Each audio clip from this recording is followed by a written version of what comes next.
How to delete your account on Facebook. Hi everyone, welcome back to our channel. I am Bimal from App Guide. In today's guide video, I'll show you the way as to how you can actually delete your account on Facebook. So you simply want to make sure to watch this video till the end. Now, in order to delete your Facebook account, just go ahead and first launch the Facebook application. And as you launch your Facebook application, you will see this kind of interface. Now on your Facebook app, you have to tap on the three menu bar icon from the top right hand side. Now if you're on iOS, this option could be at the bottom, so you have to be aware of that. And once you do so, scroll down to the bottom, select the option called settings and privacy, and again you want to go to settings.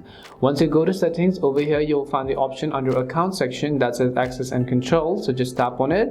As you tap on access and control, it'll ask you deactivation and deletion, so tap on it again. Well, as soon as you've done that, it'll give you two options, that is whether you want to deactivate or delete your account. So in this case, I'll just select delete and tap on the continue to account to deletion button.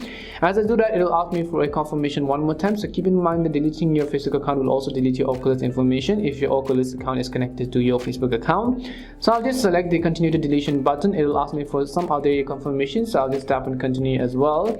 Once I tap on the continue option, and for the final step is basically to keep my Messenger account if I want to, but no, I'll ignore that as well and just tap on the delete account button at the bottom. And the final step is just simply enter and confirm with your password, and after you confirm your password, tap on the continue button. That's all it takes to delete your Facebook account. We hope the video was really helpful, and if it did help you, make sure to leave a like and subscribe to our channel. If you've got any more questions, queries or doubts, make sure to also leave them down. Thank you very much for watching, and see you soon in our next video.